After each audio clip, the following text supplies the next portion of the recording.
Hey, Matt, are you ready for the All Ranger campaign? Tonight, let's talk about running and playing in a game with strange party dynamics. That's how we roll. That's how we roll. That's how we roll. That's how we roll. That's how we roll. That's how we roll. That's how we roll. That's how we roll. That's how we roll. Welcome to the Goblin's Corner. My name is Eric. And I'm Matt. And tonight, We're talking about creative solutions for atypical parties. that's right. This is a very interesting episode in that we sometimes get questions from the Goblin's Corner website to us, Right. and they ask stuff like, hey, what happens if you run, say, an all-rogue campaign? How are you going to run something without magic? Or there's no fighters in the group. And so tonight, we're going to address 6 different problems that can happen in a game. 6 big problems, I would say. Can be. Can be, right? In a party's makeup and how to deal with these issues. Now, these issues can be more common than you think. Absolutely. And we'll get into that mix. But before, if you haven't yet, hit the like and subscribe button. Help us get our show out to more people and get notified when more amazing episodes come your way. Look at that finger gun right there. Doing it. Not again. I'm doing it. Yeah, the finger gun is back. All right. It's kind of like a half finger gun, really. I'm not doing the whole trigger. Well, I guess that's helpful. You know, the people listening on the audio version are like, what the hell is he doing? Did that guy really just finger gun He on just the radio? finger gun? What an asshole. Speaking of which, if you are listening to the show, give us a review on iTunes or Podchaser or wherever you listen to podcasts. Help the algorithm find more people to... Inflict us on. Yes, absolutely. So as we mentioned, we've got 6 common problems that can occur in a typical party makeup. A lot of this is because maybe you're not talking before you start the game. Hey, session 0 solves a lot of things, right? It does. I mean, there is part of me that loves making characters in a vacuum just to see what happens. Yeah. And sometimes it's literally because you want to go in a particular theme. Like we mentioned the All Rogues campaign or All Rangers. Yep. Who's played a game with All Rangers? Nobody I know. Me either. I have played in an all-cleric campaign. All Cleric campaign I ran, which was a lot of fun. All Paladins would be great, but it'd be very short. Especially if you started in a swamp. Yes, because they'd all drown. Yep. 4 of these are character choice options, whereas the last 2 that we have are more nuanced. And these are just things that we found that happen when you get into a party dynamic. So these are the 6 issues we're going to discuss tonight. A party without a healer.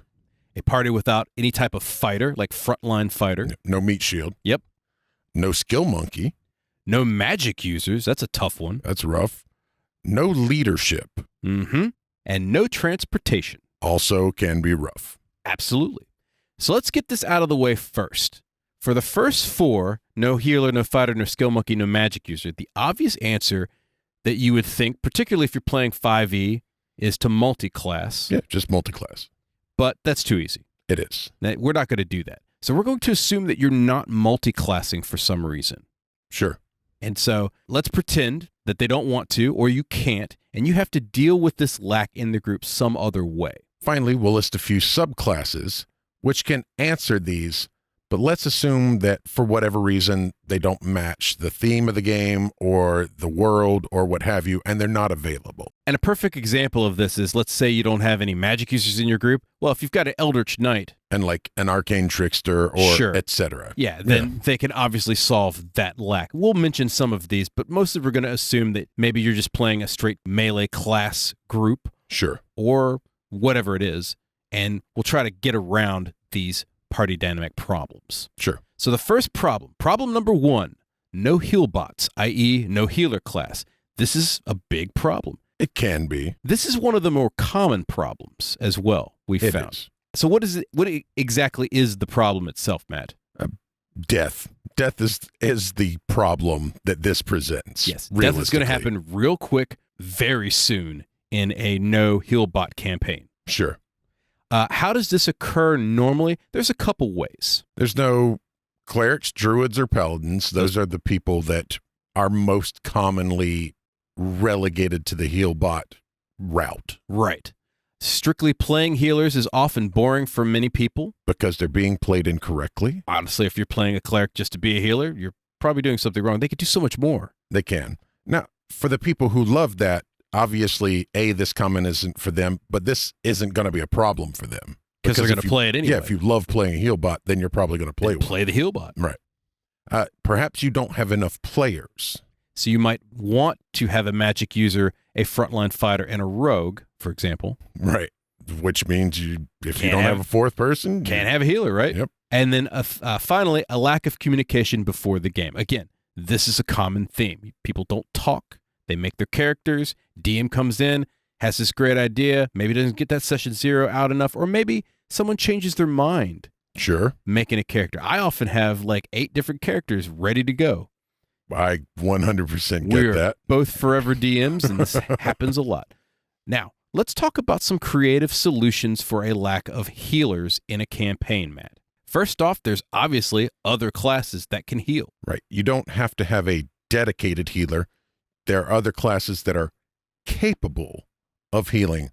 Artificers and bards can heal, but let's say they aren't in your party for whatever reason. Okay, for whatever reason, there's not a bard, there's not an artificer that can make delightful magic items for me to chug. Sure. What options do we have? One option is you can have potion vendors as NPCs. That makes sense. Could also do, as we mentioned, magic items of lots of types. Just go buy a bunch of magic items, right? Yeah, Ring of Regenerations, a Wand to Cure Wounds. One of the things I love is a mercenary cleric. I like the idea of this gruff, battle-scarred cleric because he's not healing himself. Right. He kind of looks like the cleric version of the X-Men Cable in my head. Okay. Silver-haired, missing an eye. I was thinking Solid Snake, but okay. Solid Snake works also. Yeah, that would be great. Yes. Solid of the god Seth Snake. Sure. That would be kind of fun. I was thinking literally a cleric of the god of mercenaries. So it's not just a mercenary cleric, but a mercenary cleric. Tempest would be great for this if Could you're be. going Forgotten Realms. Yeah. I don't know what it would be for Eberron, but Tempest would be good for Forgotten Realms. Yeah, that would be a lot of fun, right? Have this gruff mercenary cleric that every time they heal, he'd be like, that's cool, but it's going to cost you every time. He's dying, though. Well, I'm sorry. I'm not a bank. I don't give out loans. Your KPay doesn't cover this. Yeah, pay it now or he's dead. I can resurrect the corpse But later. that's more expensive. Yes, you might even wait out on that, right? Yeah. Another option that you could do is have suitable NPCs on various locations. Sure. Just churches or what have you. This is a great example for the players to maybe do a little bit of role playing, get friendly with the local parishioners. Yeah. You know, God of Healing, Yep. one of them. Kill some rats in people's basements, right? Yeah, do something. Do all the things. Yeah, be nice to the people in the local towns instead of murder hoboing your way through so that you can get some healing when you drag the paladin back from the dead Sure. after drowning in the swamp. If you're doing a game that is set in a single location versus a game where the players are roaming a lot, they could have a magical lair. So very much like Legend of Zelda, where you go into the little room and it's just like the springs, the natural springs. Sure. Natural springs. Little Fortress of Solitude type action. How delightful. They take a nice bath in the waters. They're mystically healed. That would be a really fun idea to enter in, honestly, in any campaign, right? Maybe it would cure specific diseases like lycanthropy. Sure. Lots of fun there. Be corrupted by foul creatures. That leads us to our next option. An infernal or otherwise demonic pact. Yeah. Why not? Sounds great. You need to heal? Okay. It's going to cost you your soul. The warlock making a celestial bargain would also fit for this. Sure. I was thinking, hear me out. Every time a player dies, whoever they cut this pact with, they take on more and more physical characteristics until eventually They're a fiend. they're a fiend and lose control of their I character. love you come back from the dead. Like the warlock has resurrected you with this infernal pact. Yeah, You come back and maybe like one of your eyes is demonic or devilish. sure. Right? And over time your skin And you have like a little knot on one side of your head, like the horn starting to grow. You could run it like Ravenloft too. Like you get some bonuses, but there's always a cost. Yeah, dark bargains. Good How call. delightful. I love this. Yeah. Yeah, just run dark bargains in your regular game. Why not? All right. Problem number 2. No meat shields. No fighting classes. What's the problem exactly? I feel like, honestly, this is probably one of the easier ones to solve, but the problem is that your party is made up of squishy casters and rogues, and nobody has a wealth of hit points to stand up front. One might ask, how does this occur? The first option is there's just no fighting classes like fighters, rangers, barbarians, monks, paladins. There's a lot of fighting classes in D&D. There are, but if you think about it, monks don't have that many hit points. They're not technically frontline fighters. They are frontline fighters that aren't meat shields. They are DPS. They're glass cannons. Yeah. Yeah, that's an excellent point. Another option might be everybody wants to be the tiefling warlock, or maybe the sexy shoeless god of war, i.e. the halfling rogue. Yes. Sure. Got to be a little furry-footed rogue running around, right? So you've got a bunch of thieves and mages, and turns out there's not a fighter in the mix. That happens sometimes. It's especially common in either magic-heavy or intrigue-based campaigns. We've both dealt with this in many campaigns we've played or run. Yeah. Luckily, there are lots of creative solutions to this. The first is you could have, obviously, subclasses. Sure. Blade singers come to mind if you want to be a wizard that fights people. Face-biting druids, which is my favorite druid class, Circle of the Moon. Sure. Artificers, you've got armorer, battlesmith. Yeah, either of those, if you want to be Iron Man or just a dude with a big mallet that's magically enhanced. I mean, even artillerists get a little robot that just spit out temporary hit points. Yeah, so they could easily face the front line in many ways as well. But let's say that those aren't in your party for some reason. Let's just say you have a bunch of squishy casters and rogues. Okay. Your first answer is you just summon meat shields. Yes. You summon monsters. If you've got nothing but mages, summon monster will work. When all else fails, make your own meat shield. You know the best part about summon monster? When it dies, you summon another one. It's true. Oh, man, that monster just tore through my summon critter. All right, well, just bring back another one. It's okay. They're made of eldritch energy anyway. It's not going to hurt them. Frank. Yeah. Summon Frank, the stone golem. Frank just tromps through, destroys everything. Frank just died. Well, got to make another Frank. Frank 2. He's busted through the door. Cheeseburger. Right. Coming through like the Kool-Aid man. Oh, yeah. The next one is Charm Monster. If you can't summon you turn one of their meat shields into one of your make meat him your shields. best friend. Yep. Love that. And this often is a great methodology because you don't have to just charm the monster. You can charm the NPC big bad, like the minions. Sure. Oh, look at that wizard. All right, first off, if you could charm the wizard. And have the wizard cast summon for you. Now you've got a spare wizard and a summon monster. Mm-hmm. Oh, does he get killed? It doesn't matter anyway. Something with a low int score is also very useful too. Sure. Speaking of charming like the minions and stuff of a big bad. You just pay your own minions. Yeah. You've got Get that you some gold. minions. What do you use it? You're a wizard. You're commanding the powers of nature. Or you're a thief. You're stealing from the powers of nature. You've got plenty of loot to just splash around. Yeah. Or you're a warlock or a sorcerer and you just convince people that you need a meat shield. Just go buy some thugs. Well, I'm not even talking about paying for them. I'm talking about just convince roll in them. and charm some thugs. Yeah. Yeah, why not? But I mean it in the traditional, like, diplomacy sense. Oh, you diplomats your way into minions. Yes. I love that. Because you can, like, our next point is mercenaries. You could pay people, but why pay them if you can just convince them? It's true. So either pay them or convince them or intimidate them. Either way. Whatever it takes, get you some. Got some mercenaries, right? One that we would stress is, let's say you don't do any of these things, or maybe that's part of it, but you need more meat shields or you need more ways to frontline face an enemy. The easiest thing to do is creative party tactics. Work as a team to figure out your strengths and weaknesses. You've got a blaster and a controller and a thief. You can win that battle. Sure. Technically, you could win it with one of them. A controller. Yeah. Because if the creature can't reach you, then the creature can't damage you. Use creative tactics, use the environment, figure stuff out. You got to get a little bit of thought in this. But at the end of the day, a good example is wall of stone in a lair, right? You shape the battlefield the way you want to. You're behind the wall of stone.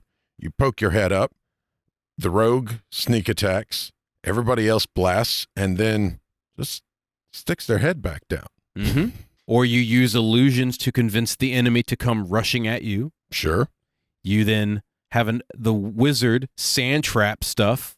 So, for example, Evards. That works. Even at low levels, mold earth. Mold earth would be great. Backstabby, right? Yep.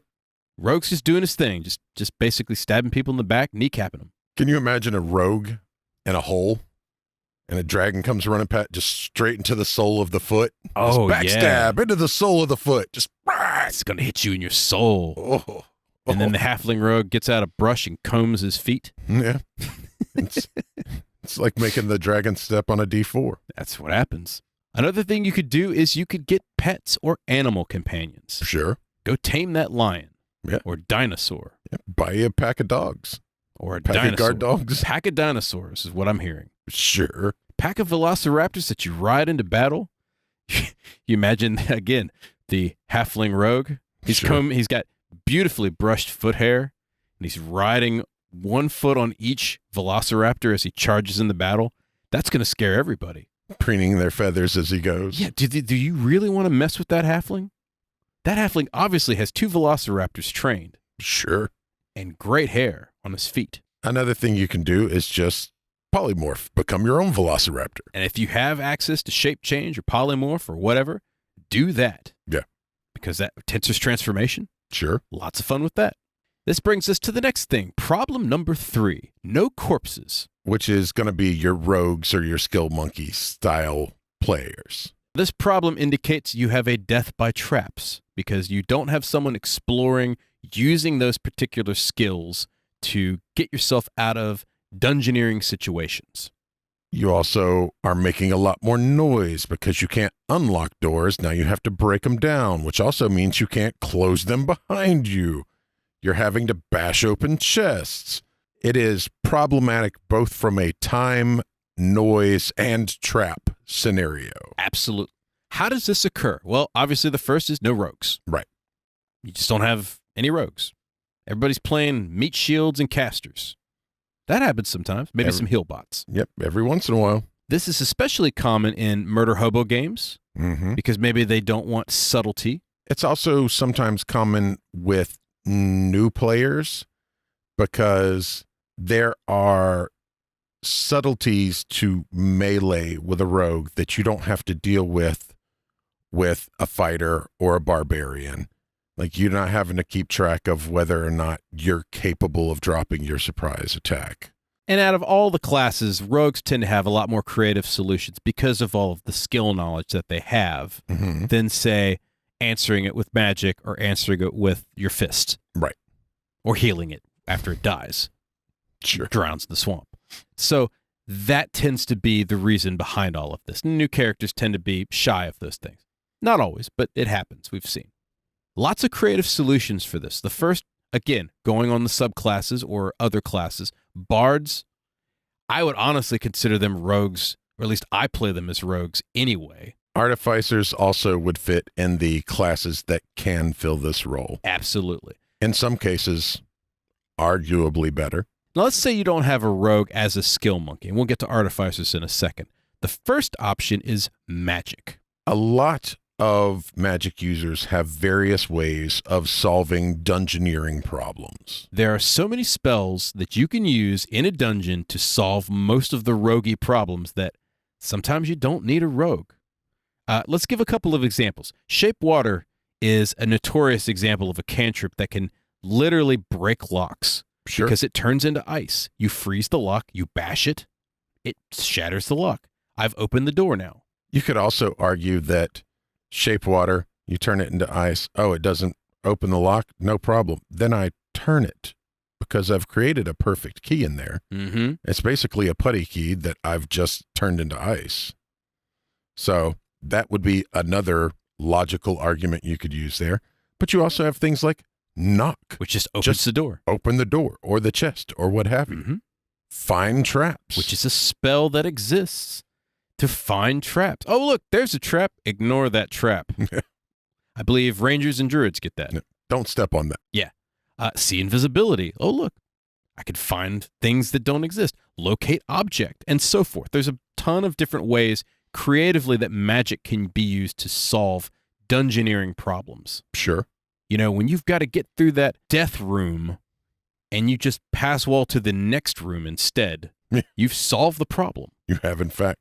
Locate object? The answer there is, I'm locating the nearest pressure plate. Which, by the way, creative use of magic pisses off DMs who have made death layers. Watch for the anti-magic room at some point in the campaign. Fill it full of water and drown everything in it. Yes. That's the mad answer to that. In particular, in terms of classes, wizards and sorcerers, I would say, would be the best at replacing the rogue, just because of the right spell selections that they have. They've got a lot more spells. Although, I would also say like a druid would be very well, too, because they've got fine traps. Sure. But I just say, with the amount of selection, particularly a wizard, can literally be, I could be a rogue today if you memorize enough spells. Yeah, if you memorize the correct spells, 100%, you can have a wizard fill that role. Let's talk about some other classes, though, that could maybe fill in for a rogue.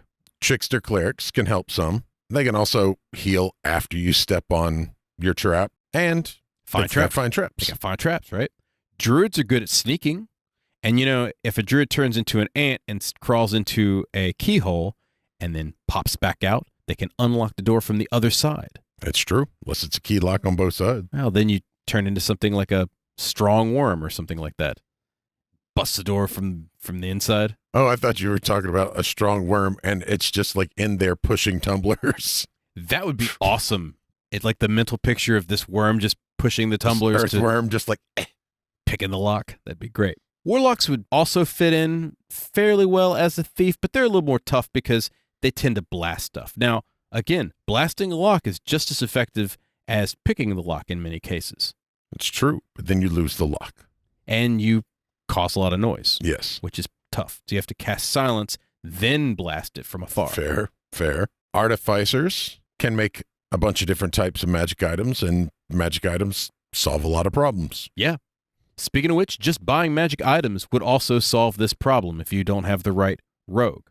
Fighting types are less useful because they usually don't have the skills to put their proficiencies in that allow it to be helpful. It's true. Some of them do have some skills that you could use, though. So this would be a ripe opportunity for maybe expanding those fighting types, right? If I'm not doing anything with my skills, maybe use it from a background, or maybe use just a skill that I've learned from some sort of feat that would allow me to kind of rogue out a little bit. It'd be cool to have a sneaky barbarian, right? Absolutely. He whispers instead of screams. One of these days I'm writing up an int-based barbarian based solely off of the scene from Sherlock Holmes with Robert Downey Jr., where he literally is mentally breaking down how he's about to destroy this guy. Sure. I think it would be amazing. That'd be a lot of fun. Speaking of backgrounds, the easiest way to fill this gap is with something like urchin or criminal, something that gives you the necessary proficiencies to just do the job. And this could go on any character. Sure. You could have it on multiple characters so that when one screws it up, another one jumps in, right? Sure. And again, much like with having no fighters, creative problem solving can solve the lack of a rogue as well. Yeah. You can think your way through most everything. That's why it's a role-playing game. Speaking of things to ponder and think about, we've got what, Matt? It's time for the question of the week. All right. What interesting question do you have for me this week? This is going to be a little different. You're starting a new campaign, and you must, as a group, ignore one character archetype. What is it and why? So the common character archetypes we have, Healbot, Rogue, or Healbot, Skill Monkey, Meat Shield, Blaster. Okay. I would get rid of the Blaster. And you might think, wait a minute, why not the Healbot? Because we just answered that question. And the reason is this. It doesn't include the controller as the magic user. And as we all know, sure, controller wizards are way better than blasters, mathematically speaking, because if I haste the warrior, then he's going to do way more damage than a fireball. Over time. If I have someone enlarge while I hasten this guy, he's going to do a lot more damage. Sure. And then if I have him make a mirror duplicate because he's an echo warrior, then it's just deadly. Absolutely. So that would be my guess. I would say let's get rid of the blaster and come up with creative ways to control the battlefield instead. Okay. Makes sense. What would yours be? Meat shield. You're getting rid of the meat shield. Absolutely. Sure, you could get rid of the meat shield. There are very few places where overwhelming damage does not allay the need for a meat shield. And we play like bastards anyway, so if you know that there is a big bad coming up, don't give the big bad any chance for frontline combat. No, absolutely not. Sniping him from afar with your warlock, controlling the battlefield with your caster. I'm dropping the ceiling on him while he monologues. Oh, that also works too, yeah. And then the sexy shieldless god of war comes up, combs his feet, stabs the bad guy in the back. He's got windswept hair on his feet. It just kind of whispers in the wind. Sure. It's beautiful. Of course, we're also interested in your answers to the question of the week. If you have any, hit us up at Goblin's Corner on the various socials that Matt usually posts to. And you can also do what, Matt? You can also comment down below. If you're watching YouTube. Yes. You can probably comment down below on a lot of the podcast options as well. Podchaser Yeah. and all the various things. Yeah, go find some stuff out. If you can do it on Spotify and iTunes, that'd be great. We have no idea. So we're talking about creative solutions for atypical parties, and we've already been through the first three. So the first, of course, is no heal bot, Right. No meat shield. no meat shield, No skill monkey. no rogue. Now we've got problem number 4, no Batman, Ooh, no magic users. no magic users. That's a little rougher in a fantasy world. What is the problem that we're talking about? Really, no one commands godlike forces. Sure. This is a tough scenario. Yes.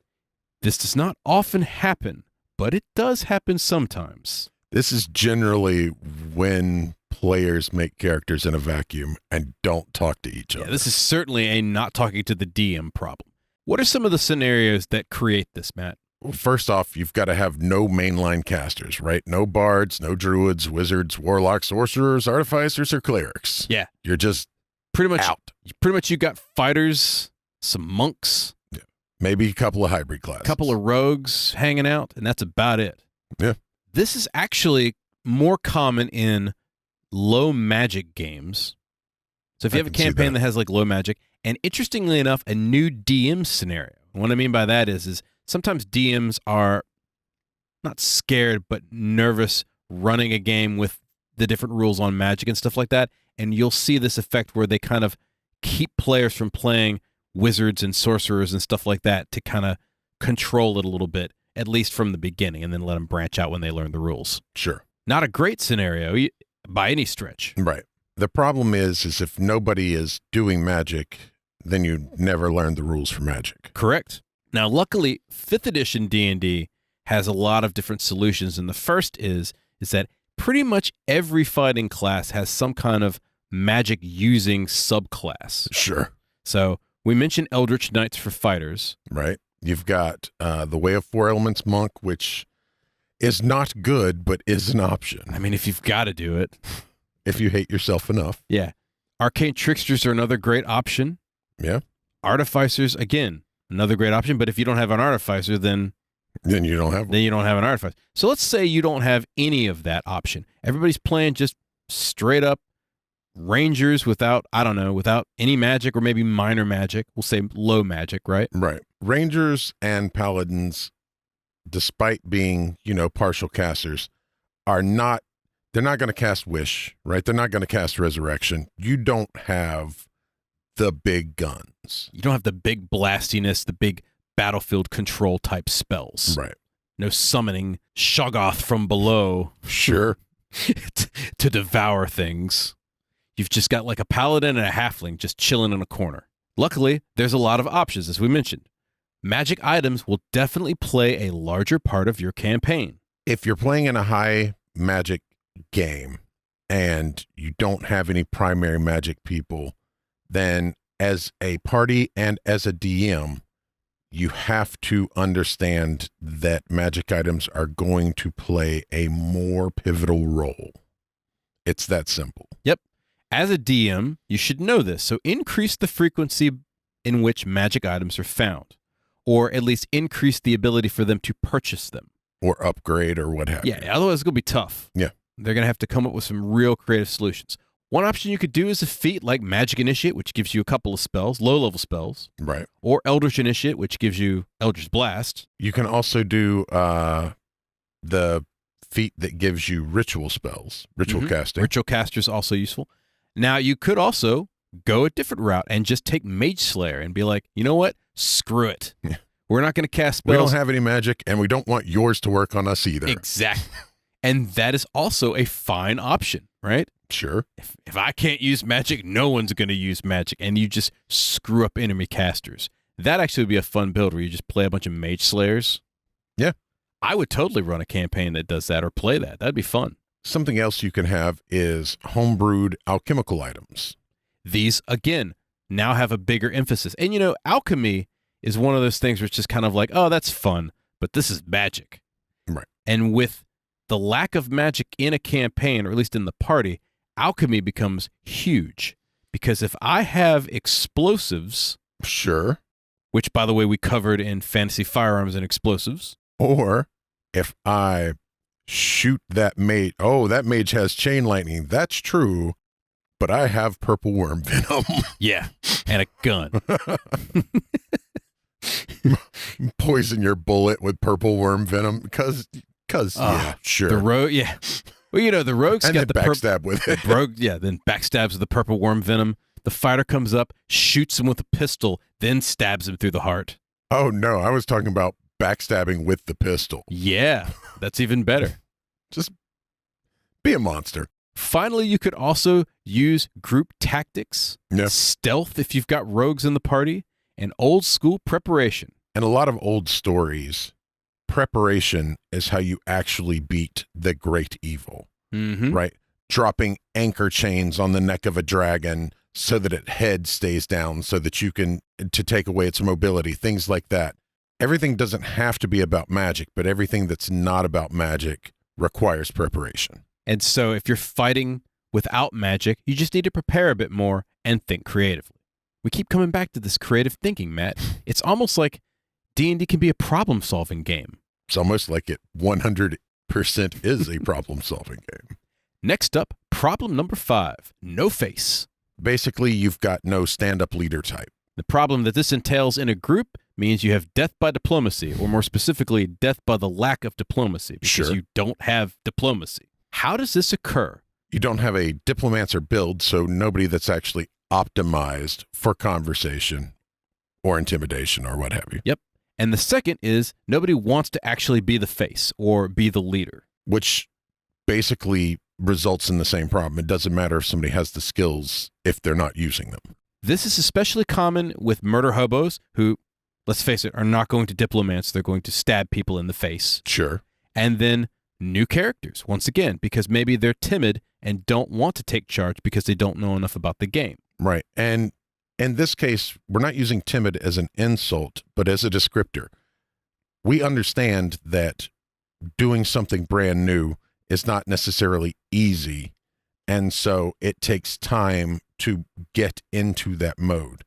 But if everybody in the party is new, then everybody has to understand that. Yeah, they're learning the game and Right. they're learning. They don't want to take charge because they're trying to figure out their characters and the world that you're building for them. So as a DM, if you get a bunch of new players, this may be a common thing where nobody wants to step up and be the face. Right. Now, luckily, there's, again, creative solutions for this, Matt. What are some of the solutions that you could do? What's the most obvious one? The optimal option is that someone eventually steps up and takes charge.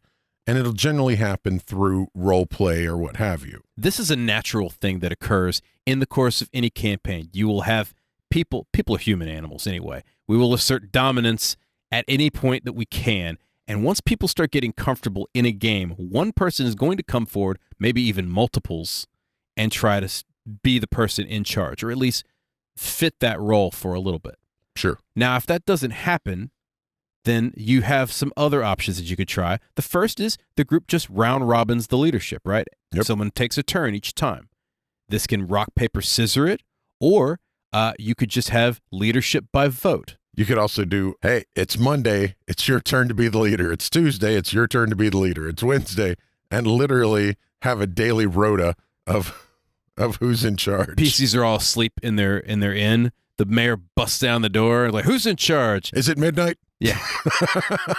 PCs get a calendar out to look at. I don't know who's is it Bill's turn today? Yeah, I guess it's Bill. All right, I'm in charge today. Sorry, it's Wednesday. That would be hilarious. That would be awesome. You could also do leader by might. Just fight for who's in charge. That's a murder hobo game if I've ever seen one, right? Whoever's the biggest, baddest person in the room gets to be the one who leads. It's a terrible plan, but it's a plan.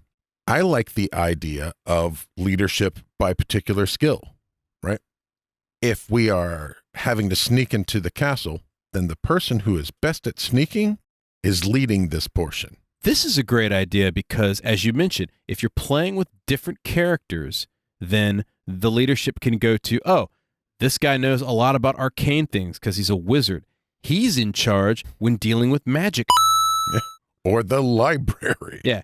Oh, that thing is, I don't know what that thing is in the woods. It's nature related. Let's talk to the druid. Maybe the druid should be in charge as we romp through the woods. Sure. We're in the city.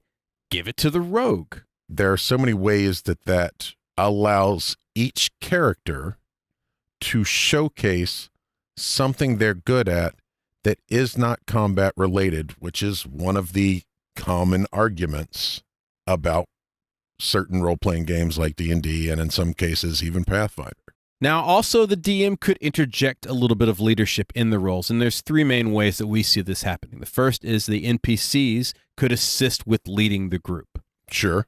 This is a great for like a mission-based kind of campaign. So, for example, it might be you go off and do something, it's episodic, you come back, you get another mission at the end of the day, right? Yep. Then you don't really need a leader because someone's telling you to go do stuff. And similar to that is a patron-run group, which is literally you come into town, get your job from your patron, they tell you what to do, and you go do it. And the patron could be merchant guild member, could be a powerful wizard, could be a king, anything really, ruler of some sort.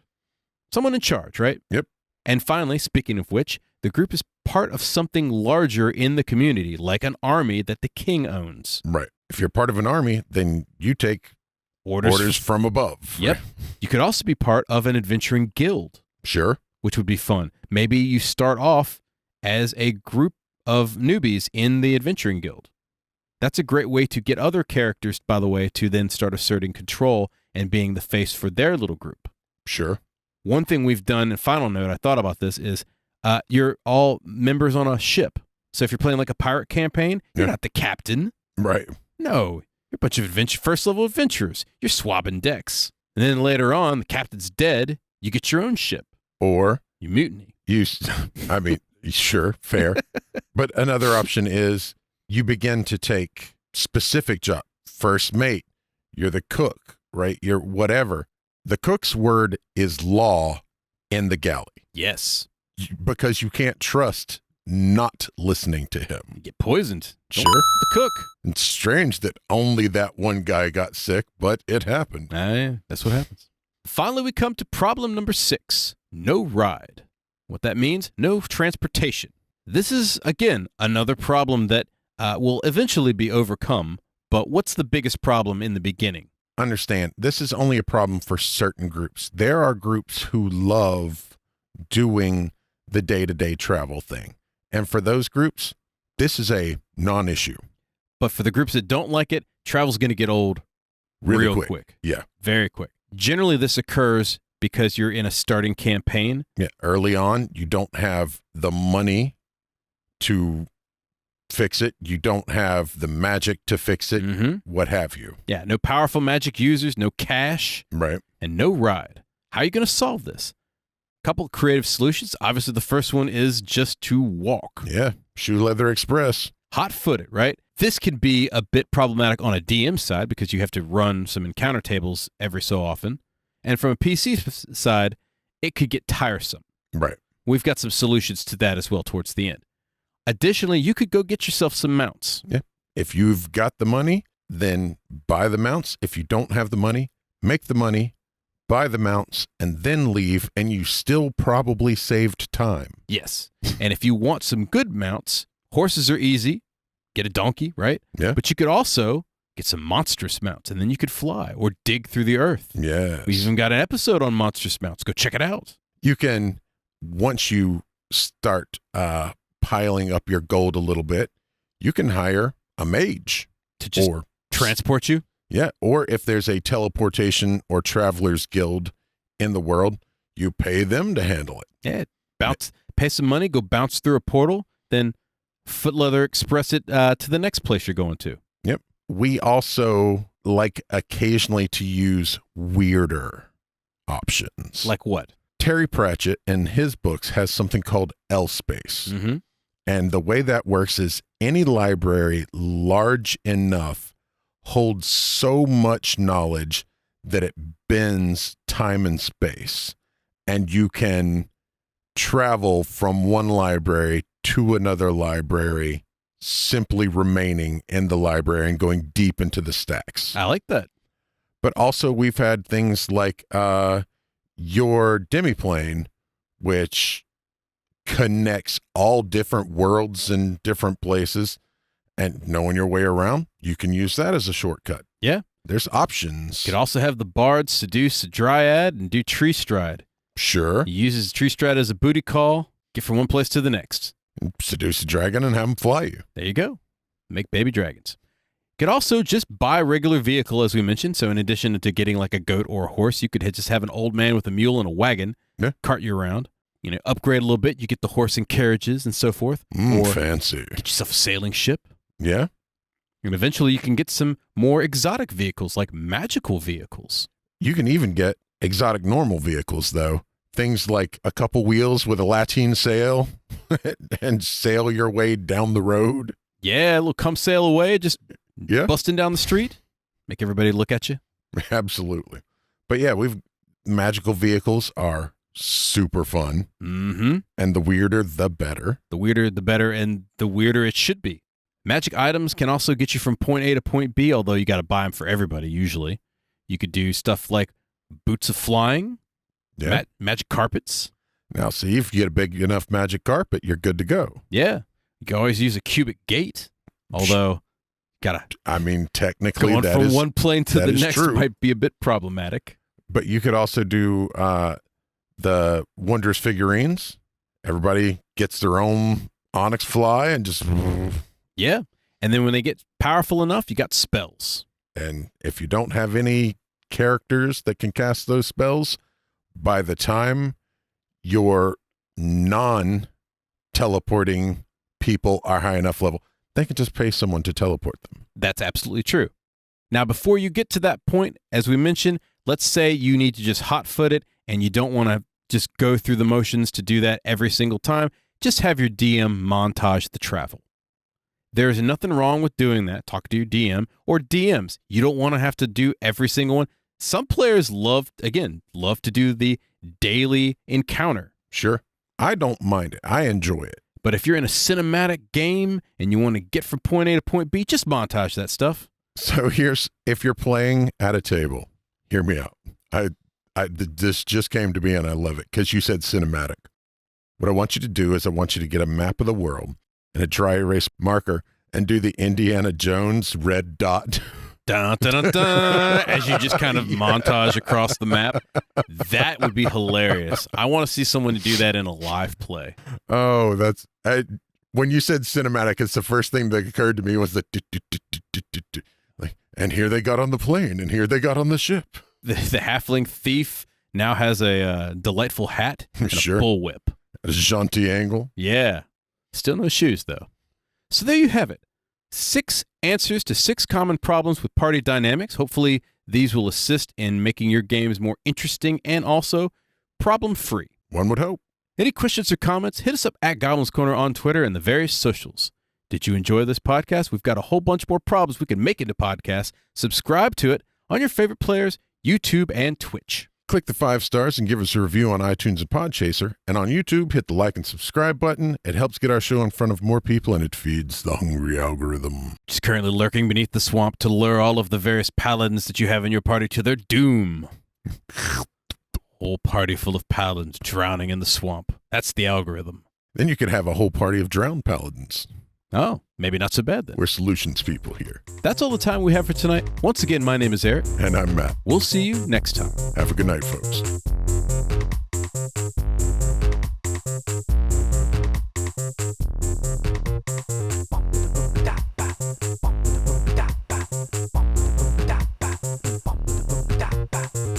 The Goblin's Corner is written and produced by Eric Holden and Matt Staples. The music is by the Mighty D20. This has been a Subterranean production.